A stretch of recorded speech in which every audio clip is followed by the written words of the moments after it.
Well, what do you know? Time for another death battle. Well, I had recorded something for the last one, Scarlet Witch versus Satana, but something fucked up with the recording.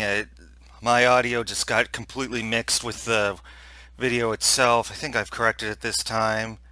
Anyway, I had been going for Scarlet Witch, of course, but oh well. Anyways, for this one, I don't know. Yeah, sure, Thor's a Marvel character, but not really a. When I was growing up, it was X-Men, Spider-Man, Fantastic Four, not really any of the Avengers. And I'm not a big Dragon Ball Z fan, but as I've said before, I respect Akira Toriyama's work. I have a basic understanding of the mythos, and Vegeta is one of the characters I definitely know about, even before I read some of them hang and played a few of the games. So yeah, I think I'm going for Vegeta this time, so let's see how this goes. 3, 2, 1, boo! Thor, the god of thunder. And Vegeta, the Prince of all Saiyans! The sky But why are they pairing these two together? What do they have in common? trembles when they approach. No world can contain the power of these two gods of war. Or Okay, but their it still egos. seems... He's Wiz and I'm Boomstick.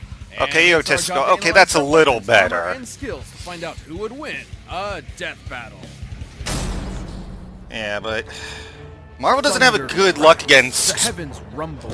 against lightning Dragon Ball blinds Z your characters. eyes. You look up to It's the sky and DC see characters that because tend to Thor trump Dragon Ball Z angry. characters. Well, what a Viking. Nowadays, we don't have time for myths and legends. Oh, don't we? For in the modern mythology of Marvel Comics, the Norse god of thunder was reborn. And I'd wager this Thor is a hell of an upgrade. The son of the All-Father Odin, Thor lived the life of a warrior prince, battling all manner of magical foe for thousands of years. That is, until he got a little too big for his britches. So to teach him a lesson about humility and compassion and whatever, Odin exiled him to the worst place in the universe, New York.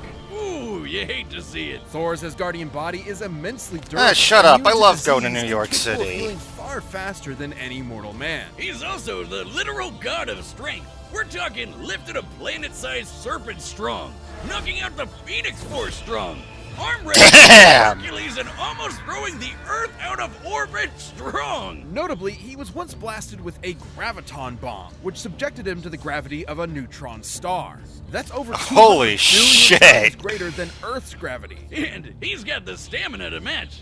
Nice. Able to fight for 40 days and 40 nights without stopping. And what better weapon for the god of storms to wield than a sentient cosmic storm? Eons ago, the almighty god Tempest rampaged through the universe. It arrived in Asgard, and after a pitched battle, Odin managed to trap it within a block of the magical ore Uru that he would forge into his son's hammer, Mjolnir. Oh, what more can be said about this beautiful thing? Forged in the heart of a dying star that went supernova and killed the dinosaurs, Mjolnir's maybe my favorite thing ever. He can channel bolts of lightning, manipulate the weather, open portals to other dimensions, and absorb and redirect energy attacks.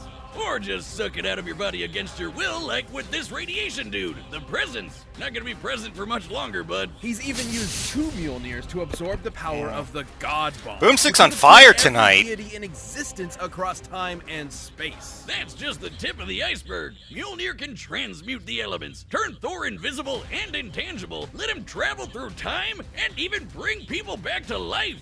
And if Thor wants to fly, all he has to do is take it for a spin. Literally, he throws that motherfucker as hard as he can and holds on for dear life. And when he does, it flies fast enough to cross the entire galaxy in seconds. Only one problem. It's a little teeny. Unlike Thor's big-ass axe, Yarnbjorn, it's sharp enough to cut through celestial armor, and it's unbreakable. Holy shit, just took down Apocalypse. An axe! Okay, look, it doesn't have a galaxy storm inside it, but it's still pretty cool. Oh shit, look, Wiz, I'm worthy. No, you're not. There's no enchantment on the axe. Well then what the hell am I gonna do with this? But should he face an enemy beyond the likes of even his world-shattering strength, Thor can harness his inherent godly power into one single ultimate attack, the God Blast. God is right. Even Wow, the that's a Lexus, creative the name. Power of worlds, shit his pants and bounced at the sight of such an awesome attack. Jesus, even the Avengers seem pretty small potatoes compared to this guy. Why'd he even bother with them? Because not every problem can be solved by hitting it really hard. Bullshit. That was the point of Odin's lesson, to force his headstrong son to confront a world more complex and nuanced than Rockin' his millennia tune. of battle had prepared him for. Thor had to be more than a warrior, he had to be a hero. He's battled Thanos, the Silver Surfer, and even the Sentry. The Sentry is strong enough to contend with the World-Breaker Hulk, a being strong enough to destroy the Marvel Universe over 100 times over. And fast enough to demolish Ares, the Greek god of war, who can fight within the span of plank time. That's like the tiniest amount of time that we can imagine. There are as many planks in a second as there are grains of sand on Earth. Oh wait, did I say Earth? I thought a plank was a billion unit of Earth. electric Thor has charge, taken but disintegration whether. beams trying to tear apart his atoms Physics one was by never my one, strong suit, survived never got higher than trying it being to a physics consume his class. soul, and even withstood a temporal rift that aged normal people to dust. Oh, he's a hard bastard to kill, and even nastier when he loses his temper. By entering a state known as Warrior's Madness, Thor commits an unpardonable sin in Asgardian society and willingly sacrifices his sanity for a tenfold increase in power. Yeah, despite being a really sweet lunk that talks like he's in Masterpiece Theater and dresses like he's in What's Opera, Doc, Thor has struggled with being worthy of his father's legacy and throne. But no matter what unbelievable shit Marvel throws at him, Thor always rises to the occasion. Take the time this big machine called the World Engine was controlling Yggdrasil, the world tree that connects 10 universe-sized realms. The World Engine's purpose was to mechanically trick Yggdrasil into disrupting the natural flow of Ragnarok, the end of the world. So Thor just pushed it and literally reversed the flow of fate. That's right, he outmuscled a giant multiversal tree and prevented Armageddon. Not a bad Saturday. And he'd go a step further and defeat the mysterious elder gods that manipulated the cycle of Ragnarok in the first place, ending it forever. So perhaps now when you look up at the thundering sky, you won't fear the god's capricious wrath. Because you'll know it's just Thor, the god of thunder, kicking ass and saving the day.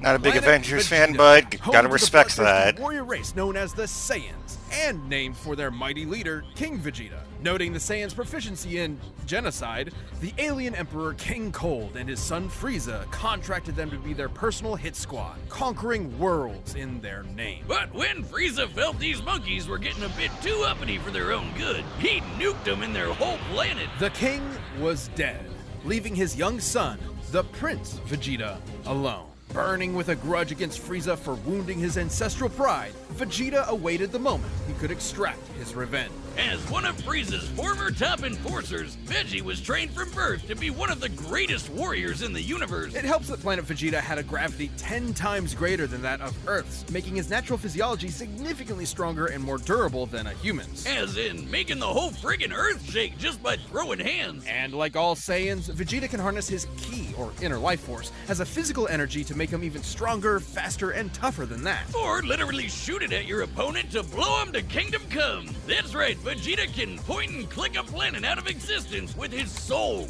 Man, that's hardcore. He can use ki to fly. We still have more of a challenge than than facing a hedgehog this time, you know?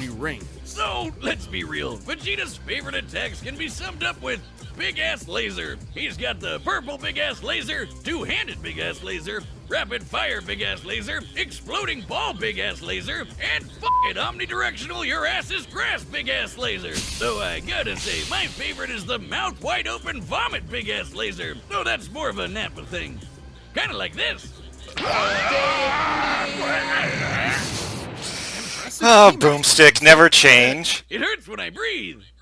Vegeta's most terrifying ability, however, is the one inherent to his Saiyan biology. Whenever a Saiyan survives a life or death struggle, their power increases exponentially.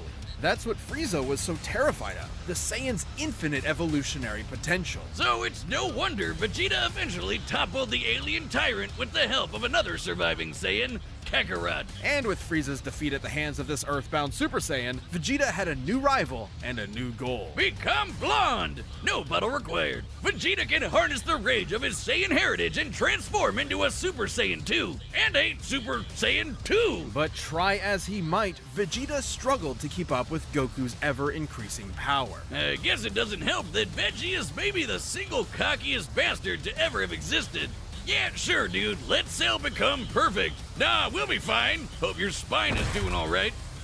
Dumbass. Though Vegeta did manage to accomplish something that even Goku couldn't do on his own, becoming a god. Once he and Goku met the god of destruction, Beerus, they had a whole new lineup of martial artists to conquer, with some angelic training to boot. With Spirit Fission, Vegeta can forcibly absorb an opponent's ki with every strike. And he even learned Goku's patented instant transmission, allowing him to teleport huge distances. But most importantly, with God Ki, he can go even further beyond and become a Super Saiyan God. A Super Saiyan God Super Saiyan, and a Super Saiyan God Super Saiyan Evolved. His power got completely insane. The dude was strong enough to destroy the Room of Spirit and Time, an entirely separate dimension, just by powering up. When Goku fought Beerus, he nearly destroyed the universe. And that was the very first time he ever went Super Saiyan God. Considering we've measured Dragon Ball's Universe 7 to be up to 13 times bigger than our own, he'd need to be punching with that much more energy. Oh, that reminds me. When are they going to do another Sailor Moon character? If punches traveled across the universe in seconds, Goku would have had to be punching that fast too. And that's not accounting for Vegeta's training in various exponential transformations. When an amount of power is measured by how many universes it can destroy, that power itself becomes incomprehensible. Oh, we're not done.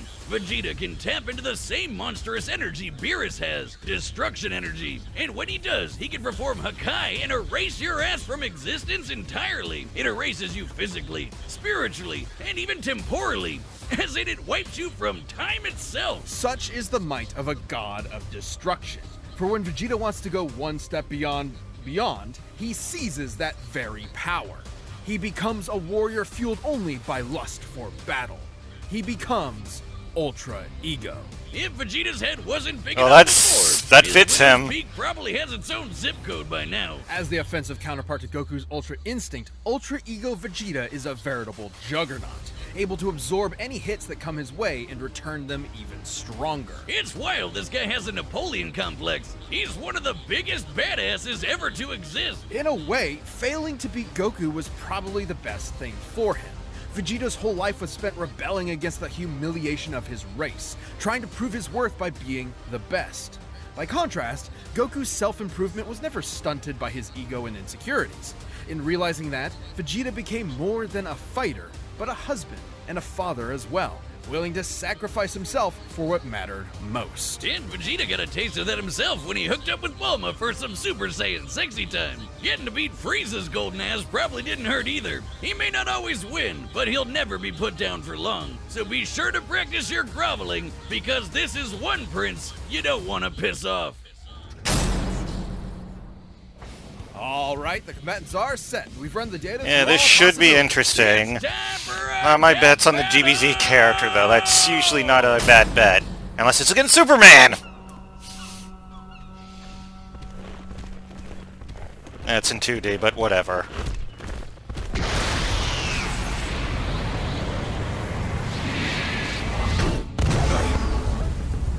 Oh there, mighty warrior.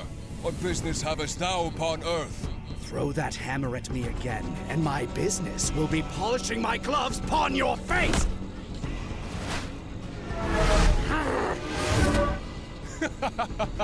Didst that count?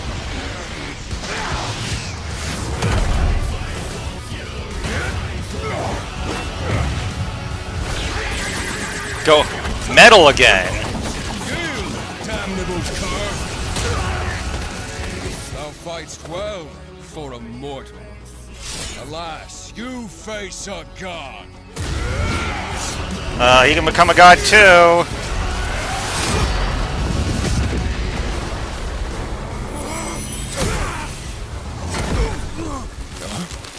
I have evolved beyond gods. Yeah, we're gonna see something now. I'm the prince of all Saiyans, and you can burn in hell! Big Bang Attack!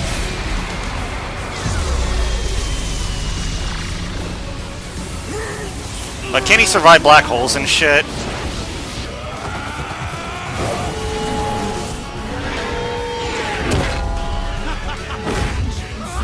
Thou art unworthy! Oh, that strengthening still can't lift Mjolnir?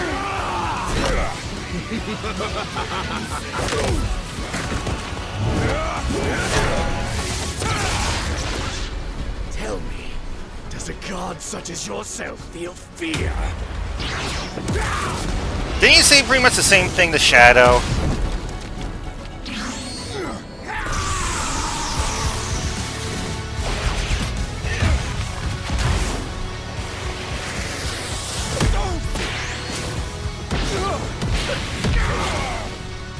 No fear, only thunder! Oh boy. Force him to that trick already?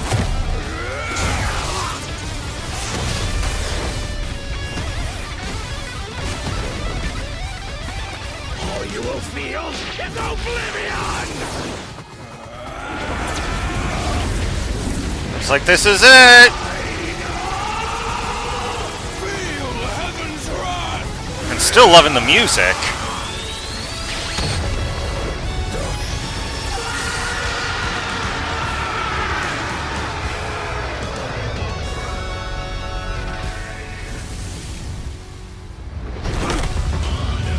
Huh?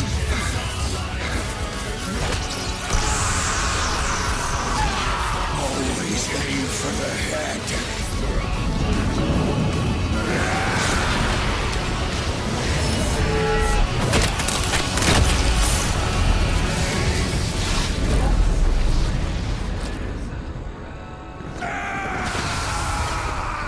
Holy shit, I'm 0 for 3 this new season of Death Battle.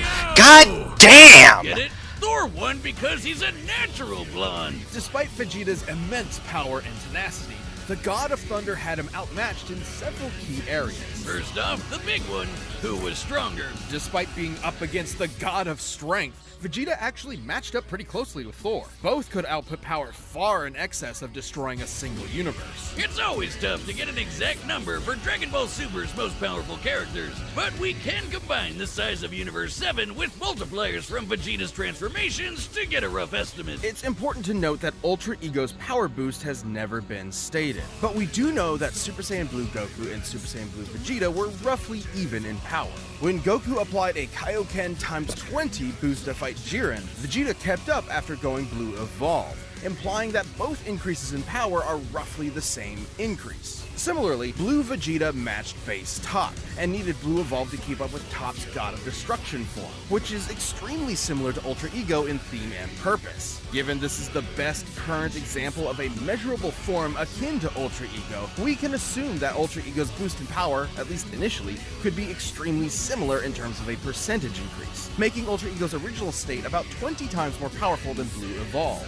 With that in mind, Vegeta at his peak could destroy a universe roughly 260,000 times over. And Thor was pretty close to that. Taking a look at the Marvel Universe's size, which has a radius of at least 1 trillion light years, as well as scaling to the Worldbreaker Hulk, Thor ended up only about 10 times stronger. Not terribly different, and it's definitely possible Vegeta's power could increase during the fight to match it. But even if he was stronger, it wasn't the only thing that mattered. Ultra Ego's damage absorption could only do so much against an opponent like Thor. Vegeta may have trained as a warrior from birth, but Thor has been fighting for millennia against a much wider variety of foes, allowing him to adapt to Vegeta fairly easily. And the fact that Thor was way faster gave him a lot of leeway to use that extra combat experience. Applying Vegeta's transformation multipliers to the shockwaves from Goku and Beerus' punches, Vegeta should be able to fight at nearly 300 quintillion times the speed of light. But scaling to Ares moving within Plague Time? Thor would be over 70 quadrillion times faster. More than fast enough to avoid Vegeta's key attacks, and even more importantly, absorb all of them with Mjolnir. This alone could shut down all of Vegeta's ranged attacks. Sure, Veggie could absorb it back with Spirit Vision, but he'd have to hit Thor first. And with that much of a speed difference, that's easier said than done. And since Thor can just will the energy out of somebody, he could just take it right back, and then some.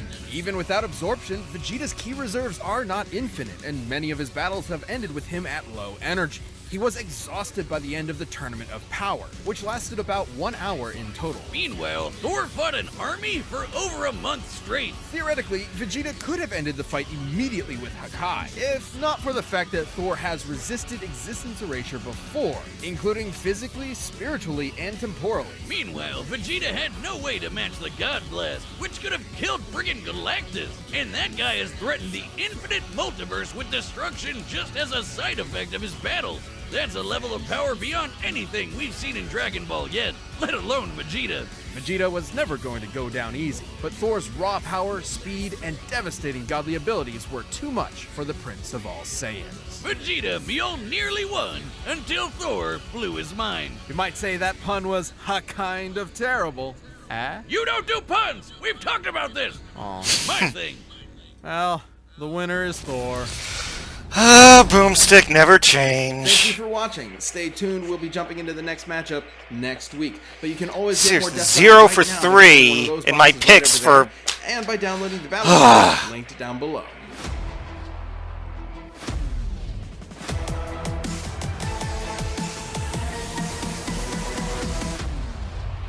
Okay.